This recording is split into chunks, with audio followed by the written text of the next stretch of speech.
Welcome, everybody, to the live stream. This is a live stream recording of a productive conversation. This episode is actually dropping in a little over a week from now, actually. And I'm really excited to have this conversation with Gary John Bishop. I've got his book here. Now what? You, your life, and the truth you've been avoiding. And we've got a few of you in the chat right now. If you have questions for Gary as we go through it, or comments or insights, please share them. I will pop them up on the screen, like this one from Tim, who is saying, "It's so strange listening to the podcast music at normal speed. I always listen to the podcast at 1.3 times speed." So there you go. And again, this episode will be dropping very shortly, but I wanted to make sure that we had this conversation because this is a book, before we bring Gary in, that I couldn't put down for two reasons. Number one, I love it when a book, you can finish it in a sitting if you want. And then I love it when you actually want to. And that's pretty much what happened with this book. So if that isn't a ringing endorsement, I don't know what is, but I wanted to share that before we brought Gary in, who is joining us right now. Gary, thank you so much for taking the time to join us today on A Productive Conversation. Great. Thanks so much for having me. So first off, I want to share something that really kind of resonated with me out of the gate. And when we have these conversations, first off, this book is dog-eared like crazy, as you can probably tell from the footage here. But one of the things that have been sitting with ever since going through the book is two words, which is one sentence: life is. Yeah. Not the title of the book. Those are two other words, but life is. Can you, and I know this might be like burying a lot of the other stuff that we want to talk about, because I got quite a few things I want to chat with you about, including your love of watches. We'll get to that in a little bit. But can you talk about that simple two-word sentence and why you feel that I can't shake it? So there's a lot in this kind of space, this kind of personal growth and development space, about things like your narrative, your story. And I don't think it does the kind of gravitas of the subject much good. And if you want to see how kind of overwhelming your narrative or your story is, deal with life is. And you'll notice like it pulls for an answer, pulls for an extension, pulls for life is challenging. Life is hard for me right now. Life is, and one of the things that we talk about in this book is language, not as a descriptor, but as a creative phenomenon. And if you can be with the notion that life is and the rest is nice, and I mean, to really let that kind of percolate and penetrate with you, I mean, one of the impacts of that is you'll have peace of mind, because you'll realize that no matter what you might think of it, no matter how you might push and pull at it, no matter how you might feel as if you're having a great time or a terrible time through it all, life is. And life doesn't care about your opinions, and it doesn't care about your judgments, and because life is. And it's important for us from time to time to just let ourselves have some of that kind of peace of mind that life is, and that the rest is just, like I said, struggle and noise. It's interesting because that phrase in and of itself provides the answer that we often try to put at the end of it. You know what I mean? Like we want to add that descriptor.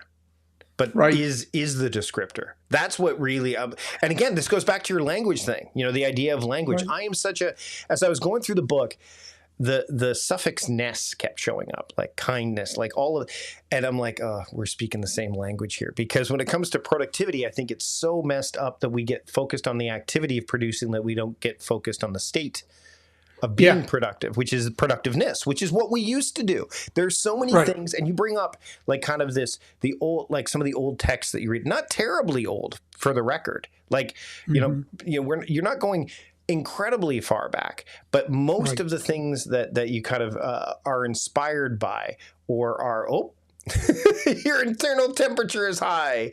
Uh, Oh, all right. Can you still hear me? I can still hear you.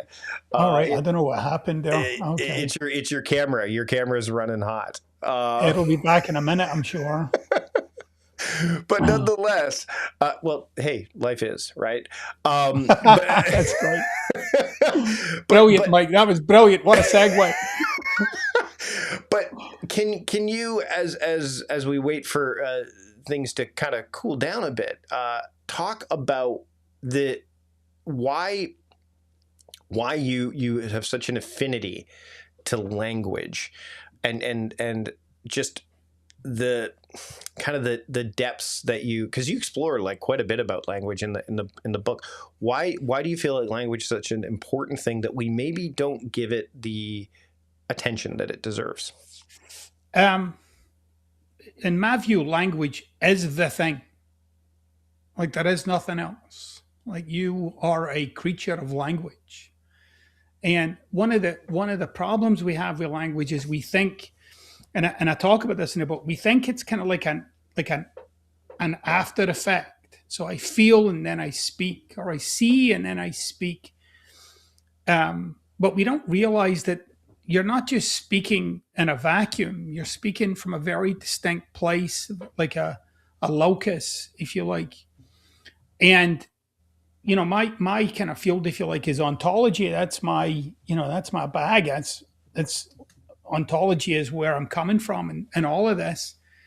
And in ontology, language is the house of being. Yeah. So as you speak, there you be. It looks like we've cooled down. Yep. As you speak, as you speak, there you be. But one of the kind of I guess one of the tricky things about that is Mhm. people think you can just speak positively and feel positive. And it doesn't quite work that way. And the reason why it doesn't work that way is because you don't believe it. Yeah. So It's so so it's weird like because we hear that phrase like what is it, act as if, right, fake it till you make it, all right, that stuff, but right, we can't fool ourselves when it comes to that stuff. right. And I'm interested in what it is that's trying to get fooled. Yeah. That's where my fascination is. My view of every human being, and I don't care what spot you might find yourself in life, you're not broken. There's you, and if you cannot sit with yourself for long enough, there's a logic to each of us. There's a logic to you if you're watching this right now or listening somewhere. And inside the logic that you are, you're the complete representation of that. There's nothing to add to it. And in fact, the more you try and add to it or try and fix it or improve it, you're really just indulging it. Yeah. Yeah. I want to talk about the end of the book. You get into time, and again, that's where I'm Yeah. like, I found myself again nodding my head about the idea of time, and one of the things you put together is that time is simply a formula to help us navigate the irresistible magnitude and gravity of now. It's the quantifier for the qualifier, right? Like in Right. a lot of ways. Right. And I find that I loved where you put in the book, and this is where I where you put manage time and you put manage in quotes, because we can't Right. manage time. Like what the hell, man? like how Yeah. arrogant is it of us to manage time? But that's a word, right? We use that. Now, why do we insist in your mind? Because again, you're talking about ontology and the idea of language. Why do we insist on on continuing to use that phrase time management when you and I both know, and everybody really deep down knows, that we can't manage time? We can manage things that live within time, calendar, Sure. schedules, things, Yeah. but not time itself. So why do we get so hung up on that phrase, and why does it's got to be that element of false control, right? Oh, 100%. Like we're grasping for certainty in an absolutely chaotic universe. The idea of it itself is absurd, right? It's an Mm-hmm. absurdity. Um, but a relationship with time has kind of like flipped. the way that it should be. So in the book, I talk about we are existing in time when time exists in now. It's the other way, right? So we live very linear lives. We live, the past is behind us, the present is a moment, and the future is whatever that, thing might be. And it's like we're stuck in this little paper thin expression of life. And what I wanted people to get in the book, and this was one of the things that I loved about writing this book, because I transformed Yeah. in writing it, right? It was like it just came gushing out of me, right? Like it was, I got bowled over and knocked out. And I get knocked out in a moment when I realized when I got up one morning that it wasn't, in fact, a new day. I got up in the morning, I'm like, no, this is all the same. I'm just calling it a new day. Like this is all just this. This is what this is, right? Whatever this is, I can call it a new day. That's okay. I can call it morning. That's okay. I can have my breakfast. That's okay. But that's those are all like accoutrements in the grand and cathedral that I called it in the book of now, because now is not time. Now is a location. You Yeah. were and now and I had to use this rather kind of poetic language because there was no other way for me to say it. But now is eternal, and you're not. And that's where you got to get your head around. Like you're in this kind of this amazing cathedral of experience and existence and opportunity, and we boil it down to, like you're talking about, time management. Like what are we doing? What are we doing? Yeah. It's have you seen that Ed Milet video where he says that Yeah. you know what I'm talking about, right? Where he's like, I I divide the do. day I to know this. Ed. Yeah. Yeah. And by the way, I think it's fascinating. The way it's presented in a context is really interesting. But Right. you see, my favorite thing when I see videos like that is the comments. They're like, okay, Right. well, like all the people that are, they're like, so what he's saying is that he's got 4 days. Like he's just doing math. I'm like, yeah, but that's okay. It's like the same thing as like New Year's Day. I don't start my year on January 1st. Technically, Right. in theory, I would like, so for me, for the longest time, I started and I still do, around my kids' school year. Martin Short does this. Right. Gretchen Rubin does this. Like I've read about them. Like their year starts September 1st when the school year starts. Because that's what we did going to school too, right? Like, okay, that's the school year. And that was our experience in that season. That was the year. And then what happens when you're out of school is it becomes, the default seems to be for most, again, not all, because culturally there's different times of New Year's, but in Western culture, January 1st. I'm like, why? Like, why does that have to be the start? I'm not in the calendar, sure, January 1st. So I still start my new year on September 1st. But once I'm determined to do this, just because I want to walk the talk, obviously, too. But my year will start on my birthday. That'll be my new year, because that is probably the closest we can get to saying, okay, I have some element of command over this because that's when I came into being. So therefore, that's when my year starts. Like it's but people will lean into like what Ed Milet said. It's like, oh, it's semantics. He's playing with it's language. Yeah, but that's the point, right? Is that we need to make it work. Yeah, I think you're showing two things there. I think the first thing you're showing is the malleability of it. Like you can play with it, right? You're not right. So in the day-to-day living of our lives, it's only ever semantics if you haven't spent the time thinking about it. Yeah. Right. I mean, people say that to me all the time, and I'll just say, well, you're only demonstrating to me that you haven't actually done any dwelling or pondering in this whole notion, right? And you kind of get access to some of this stuff to actually see it for yourself. It's not the sort of stuff that you're talking about. If you think about it long enough, it'll change you. So that is to say, you can talk about the calendar like at levels of knowledge. Like I know about the calendar, like I have knowledge of it. I have knowledge of time. I have knowledge of now. But that's not knowing it to the degree that it gets you, right? That's And I think the example I talked about in the book, and I use this example all the time actually, is the example of love. Yeah. You can read about love, you can think about love, somebody can talk to you about love, you can gather as much knowledge about love as you like. That won't get you love. And when you actually discover love for yourself, it changes you.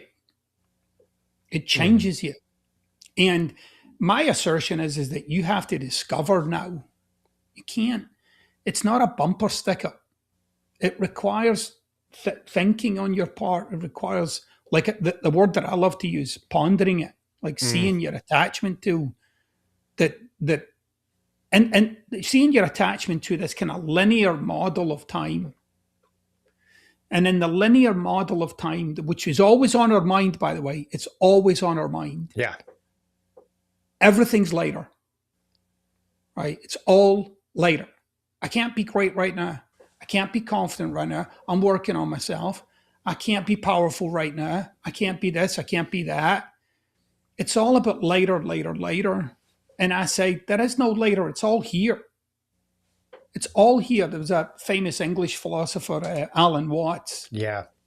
right? And Watts said, I'm going to paraphrase here and hopefully I don't ruin it, but he said something along the lines of, we live lives like we're standing in a river and that time is coming, is flowing like the river through us, and like the future is coming at us, and the past is flowing away, and that we're standing, and we're only ever in fleeting moments. And he said, I prefer to look at time as I'm looking up the river, and the past is to the left, and the future's to the right, and it's all here in this moment. Like I have memories of the past, I have emotions about the past, I have thoughts about the past. It's all happening now. I have hopes for the future. I have desperation about the future. I have worry. It's all happening now. None of that's happening anywhere else. And so when you really start to let your mind wander there, you don't want to get too wandered, right? Because you want to kind of stay in connection with some sense of what's happening around you. But at the same time, what I got from doing it and allowing myself to kind of experience it was that I had tremendous peace of mind. And the phrase that I use all the time is that, I was finally here for what's here rather than, scurrying around preparing for what could be next. Gary, I literally about a week ago was on one of the Gulf Islands here, like the northern Gulf Islands here, just off the coast of Vancouver Island. I live in Victoria, BC. And one of the things that when you go to a place like that, it's really interesting because no cell service, limited Wi-Fi at best, which I actually avoided, considering that I make my living on the internet and would like to have and the one interesting thing that was, and as somebody who lives in this arena, right, of helping people craft their time and that sort of thing, is the tides. When you so we're on this remote island. It's an hour from the island to like the major center, where then you were back on the main island, which then I could drive home. But the tides don't care when you have to be somewhere. And we actually had to keep our eye on the tide. So that was the telling quote of time, which I also don't like, tell time, but that's a whole other scenario. And we actually had to, we made it work, but it was just a reminder that, and we hear about this. I know Eviatar Zerubbabel wrote in the 7-day cycle about how, or 7-day circle rather, how the week is the only man-made really object of time, because the day, the month, the year, all the seasons, they're all based on nature. And to me, those tides were an example of, this is an increment of quote time that really, when you want to go somewhere, you have to kind of say, okay, it's now, like you're immersed in it. So it's really interesting that you mentioned meaning making in the book too. And you mentioned, we're trying to make meaning here. I found myself oscillating between, what does this mean? because it's the area I kind of dwell in and live my life in. And also, why do I need to find the meaning in this? Do you find Right. that is something that you look into, or do you find that it's your more natural progression now is to, do you find that oscillation happening for you? I guess that's probably the best question I'm to ask. I'm I'm as much of a machine about that as everybody else Okay. is. The only thing that I have is cause for thinking occasionally to kind of remind myself of what I'm getting into. I think one of the important parts here is, and I don't want to kind of dismiss something. Mm-hmm. It's great to be productive, right? Yeah. It's really great to be productive, and it's great to feel like you can set things up and produce results and line your life up and function with some level of integrity. It's great. And I guess a big part of this book is for people to keep their eye on, but you got to keep your eye on who you are, or rather who you're becoming, in trying to make all of that work. It's okay to have all those things, but remember, you got to understand, like, when you get so attached to time, you know, you become later too. It's not Mm. just your game, your target. It's like your peace of mind, your satisfaction, your sense of self, your confidence, and that's often the trade. It's like, Yeah. I'm not okay with it where I am right now. Let me get this organized so that later I'll be more powerful, I'll be more confident, I'll be more whatever it might be. I'm saying, no, you can have all that now and be productive. It's not about becoming, it's here and it's available. And one of the ways that it's available is in that kind of starting to get your eye on, oh, that I'm in the state that I'm in right now. What am I making it mean about myself? Oh, like, I'm not organized. I'm making it mean that I'm never organized, or I'm always, I'm a scatterbrain, or I'm a this, or I'm a that. That's the automatic meanings that we're putting into your lives. And so I say to people, it's perfect to have outcomes in mind. It's perfect to have goals in life. It's great. But life isn't happening there. It's happening here. Mm. And you got to keep being here for this, or because there never arrives. The horizon keeps getting pushed out. It keeps getting like it's the next one, and then the next one, and the next one, and before you know it, like I talked about in the beginning of the book, you'll ask yourself, how did I get here? Like, what what happened? Right? Well, Um, there's always a horizon, right? There's always, no matter where right, you are, there's always a horizon. You can keep going. You're like, you're never going to reach that horizon, so to speak, too, right? So it's, right. And that's why it's important for you to. It's why important for all of us, right, to really get clear about what's driving us. What is the drive? What do I what do I think's out there for me once I arrive there? Like, really to ask myself those kind of questions. Again, I've got big goals in life. I've got dreams. I've got aspirations. I've got possibilities, but I'm not postponing myself for them. It's I'm exploring what it is to be great now. Not like, when I accomplish that, then I'll be great. Or when I accomplish that, then I'll be happy or satisfied. No, I can practice joy, satisfaction, fulfillment, power, self confidence. I can do all of that now. I don't need, and sometimes that's the question where people get stuck, because they say, oh, I notice I can't do all of that right now. I notice those things aren't coming easy to me. Good. Well, that's a good time to start maybe doing a little bit of work on yourself to realize that those things are there and they are available, and that you can still be up to big things in your life, but you don't have to sacrifice yourself for it. Tim, who is in the chat right now, he's also a member of the Time Crafting Trust community, put this in here. He goes, this is reminding me of sections of Robert Gruden's book, Time and the Art of Living. Have you read that book? I have it, and I've read it. Have you read that book? No, I mostly read boring philosophy books. This leans into that. This leans into Mm-hmm. that. Yeah, I've only found this book. I mean, first off, Tim is the only other person I know that owns it. Two people. But I did actually see it at of all things, I was in Regina, Saskatchewan, dropping my son off for a university program, and he happened to be going to a thrift shop. And there was a huge, one of those bookstores you go into, and it's floor to ceiling. Nothing looks organized, but the person behind the counter knows where every book is, right? Everything is, right. And so she said the philosophy books are back there, and in that area was a copy of this book. I think it's from the 80s. And I think he's still alive. I think he lives in Washington State, if I'm not mistaken. But there are elements of this of our conversation. The other thing he's talking about is soundtracks. The John Acuff book, the idea of the things we keep replaying in our head again and again. And before we wrap up, I want to talk about, you've written several. Tim's got a signed copy of the book. Wow. I've emailed the gentleman. I don't think he checks his email very often anymore. I think he's in his late 80s, but nonetheless. So you've run. I mean, we get back to the kind of the book that you're most known for, Unfck Yourself, and now we're into now what.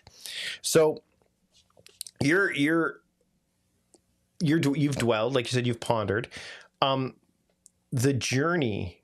It's interesting because I'm going to obviously talk about time here, but like, what have you maybe noticed or found surprising, one or the other, about who you were being when Unfck Yourself was being written? Not necessarily all the success afterwards, because that's going to be changed.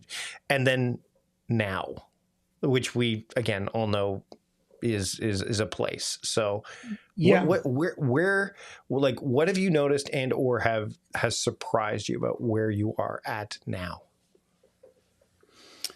I think I'm a better thinker now. When I wrote the first book, in fact, for about the first 3 books, I was just desperate to get the message out. Like this kind of philosophy of phenomenology, ontology, this kind of perspective of standing in a certain place in life and looking at, and I had this there was a real edge to it because, I was so desperate for people to get it. Like, look, if you just get a glimpse of this for yourself, it'll change everything. And I wanted people to get that, right? Because it had changed everything for me, right? I had transformed my life and what I felt about myself and what I thought about my future was. And I wanted people to get that. But I think the readership and I, over time, because that book was, it's almost 10 years old now. Mm-hmm. In fact, I self-published it. It is 10 years old. And now when I look at that that passage, I absolutely love just sitting with some of these ideas and like seeing the way that they creep into the background of our lives and illuminate other things. And I'm open to having it all being challenged, but I haven't come across anything that's made me think that it could crumble.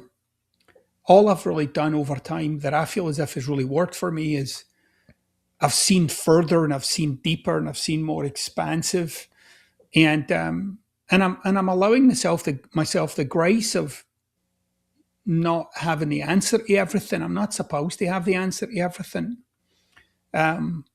So I think, like I said, in a really short, quick way of saying it, I'm a better thinker than I was. Before we go, I want to talk about watches because I have 2 thoughts around it. Number one, I also love my watches. I've got several of them. I'm not wearing any right now. I actually am quite good at, quote, reading time or telling time just by virtue of being, I think when you're present, you actually are better at that too. I don't know if there's any research around that or anything. Well, it probably is. But when you dwell in it or you're spending time in time, you get more proficient at actually saying, oh, well, this is the objective time that we're in right now.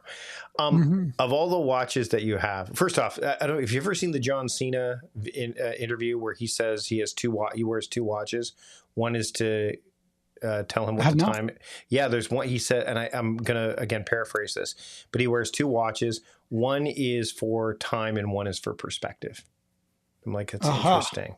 It's very interesting. Yeah. The one that he wears for perspective has an engravement on it, I think, but and I don't think it actually tells time. I think it's actually a watch that just, it's like I've got those. I've got the Now watch. I'm sure the tiny time machine one that says Now on it. I have that, so I wear that from time to time. Of Yeah. all the watches in your collection, though, because this is where I get to nerd out a bit, what's the one that you find to be your favorite? If you want, I can share mine first. Oh boy. Yeah. Give me yours. So I have a homage watch because my wife would kill me if I bought the actual watch. I have Right. the homage to the Hamilton Murph watch from Interstellar. Okay. It's a nice watch. I love, and the homage watch is nice because number one, I don't have to send it to Hamilton if it breaks because Okay. but also there's number one, Interstellar. I mean, you talked about love and all that stuff. Like Interstellar is such a phenomenal movie, on so many levels. Plus, it's my son's favorite movie, and the fatherhood aspect. So there's so many things that connect to it. So that's my of all the watches I have, that's my favorite. But I've got like a few. So what about you? So first of all, I just love that you're absolutely geeking out over watches right now. So I love it, and I genuinely mean that. Like I love it. So I've got maybe, I think I might have 50 watches. Wow. And some of them are like really great, and they were like investment pieces, and I occasionally wear them. And some watches I wouldn't wear for fear like somebody would chop my hand off. Yeah. Yeah. But the crystal will get scratched and you're like, no, I can't afford right, it. like I'm not doing it. So my passion though, and you'll find me, I have to kind of say this quietly because my wife might hear me, but you'll find me on like European auction sites looking for vintage like Zeniths and Omegas. Oh, wow. Okay. And so like my thing is like, like a 1954 Zenith Alcantara, or, maybe like I've got some great like 1960s and 70s Omegas. Like I've got an Omega tank watch from the 70s. People are like, what the? And it's big and it's bold. And one of the things that I love about those watches, and I adore this about those watches, is if you get the ones that you've really got your eye on, they're like a piece of art. Yeah. And you can get them for a few $100. It's not like you're spending crazy amounts of money. You can get a nice period Zenith for, $300 or $400, and they're beautiful, and you put a nice strap on them and you can wear them, to beautiful events you're going to, and people will ask you about your watch. So I'm a big, I love vintage watches. I love the old tanks. I love the old, I love mechanical watches. So if I had a favorite, I would say it would be a Zenith. I have a jump watch that I rather like too. The one that has the hour that jumps. I got that one as well. That's one of, but it is interesting because, especially when I go out and I wear, like, normally it's to some place I'm like, oh, I'm going to dress up a bit or whatever, I will wear it. Right. But it is interesting because considering what I do for a living, people are like, of course you have a watch. I'm like, yeah, but I don't wear them all the time. It's not about that. It's about the story. Like to your point, it's about the story behind it, and not the necessarily the complications that it has, and often they're related to like a milestone moment or some story. Like again, that Interstellar homage watch that I have, it's the story, it's what it means, it's the meaning making, which you get into in the book. That's really what it boils down to. Most of the time, this surprises people, I don't wear a watch. I don't wear anything, in fact. Right. So right now I've got a kind of fitness thing on, but I'm measuring my steps. But apart from that, most times I don't wear a watch. But when I do choose to wear a watch, I'll take my time and I'll pick the one that just kind of catches my eye. I mean, I could stick my hand in a drawer here right now and pull out a couple of watches. Like I'm surrounded by them, they're all around me. They're everywhere. But but I do have a fascination for, but never in a flashy way. Yeah. It's for me. It's always just like that. It's the right thing for my wrist for whatever that moment is. But I think anybody who really is into watches, typically, if they've been doing it long enough, it's the same thing with fountain pens. I find too, is Yeah, like Kevin O'Leary, who I don't necessarily admire at all. I have watched him on videos where he buys like watches that he doesn't buy them because they're the most expensive ones. Some of his watches that he owns are like $200-300 because he loves right. he's into dials, right? So Me it's really too. interesting because again, and it kind of, to me, these kind of conversations, these kind of things where again, these things we collect, these things that we experience, they're the most human things about that connect us, right? I mean, we Right. talk about time connecting us. We talk about, the now clearly connects us, but like it's those things that you wouldn't expect, which is why I'm not when it comes to a lot of things, it's very much I'm in the gray, right? Because I could, well, you mentioned, I think Heidegger comes up in this book, doesn't he? You talk about Yes. Heidegger. Yeah. Yeah. Lots. If there are some people who will dismiss him outright, right, because of Yeah. his past, but you can 100%. have that. You can hold two thoughts about one thing, right? And I think Yeah. that those things, that's why I think you can wear a watch and it can tell time, it'll tell you where to be, but also there's the story behind it. So I think when we're looking at something like the book you've written and the books you've written, is that, and you talk about, the idea of self-invention versus self-improvement. There are, you can hold, I think it's really important that we are able to hold more than one idea about a subject, a person, what have you, Yeah. because there's richness there. Heidegger's a funny one. I get why people will dismiss Heidegger. It makes sense to me. I'm not. I don't deny people the right to dismiss him. It's perfectly appropriate. But he is like the subject of you know all the great philosophical departments of universities around the world. Right? I mean, you can't walk into one of those places and not have something going on in there about Heidegger. There's some class, some professor, some about Heidegger. You can't deny that some of the things that he pointed to and when it comes to being a human being were remarkable. Like Right. remarkable about, what it is to be, right? What is being? Like we say, I'm a human being, but we're mostly humans doing. Mm. Yep. What is it to be? What is being? How do you capture that? How do you is the language that you could put together that if I said it, you'd like, oh, I get what that is. And that was the big struggle of Heidegger's work, that it was very difficult for him. He had to literally invent a language to try and say what he was trying to say because there were no words for it. It's Yeah. like you're trying to convey something to somebody. And that is a struggle for me with every book that I write. It's like how, and that's why I use like a kind of phenomenological approach. That is to say, I'm thinking about you reading this and what you might be getting right now. And so there are parts of the book that I know what you're getting is boring. I know it, right? And I need to get this out. This has to get communicated. And then there's other parts where you're like, oh my God, that's kind of whoa, right? That's You circle back, the to points, right? Like to drive them home, right? 100%, 100%. Yeah. Yeah, Yeah. and I'm a great believer in that. Like people might go, I think I read that before, and I'm like, correct. Yeah. Well done. Yeah. Good. It needs to be said twice. Because as you move through spaces when you're writing, there's when you said it, and then you go through a part, and then you kind of reiterate something, and you're like, oh, now I get the depth of that. Now I get the magnitude of such a thing.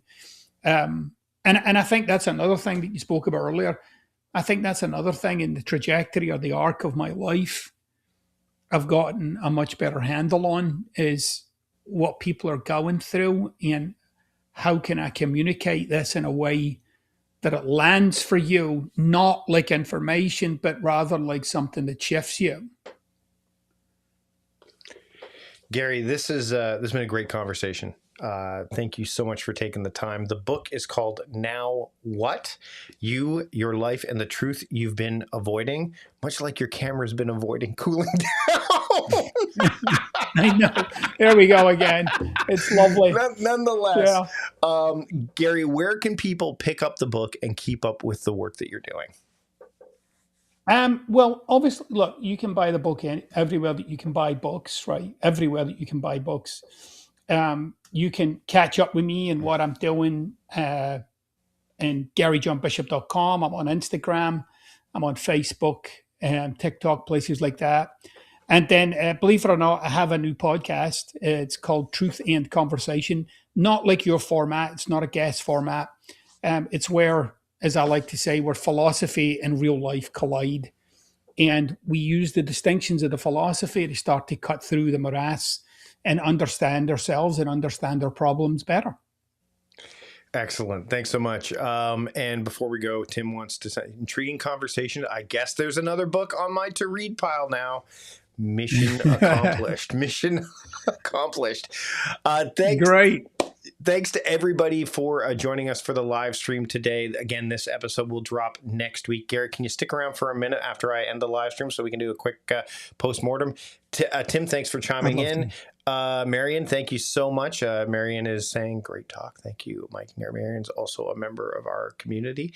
So again, thanks so much for being here. If you watched the live stream, you got to see cameras in action, which is great, and cameras in action, I guess, or a camera in action, which comes up in the book, actually. You talk about inaction in the book, too. So anyway, we'll wrap things up here. Thanks so much, everybody. We will see you later.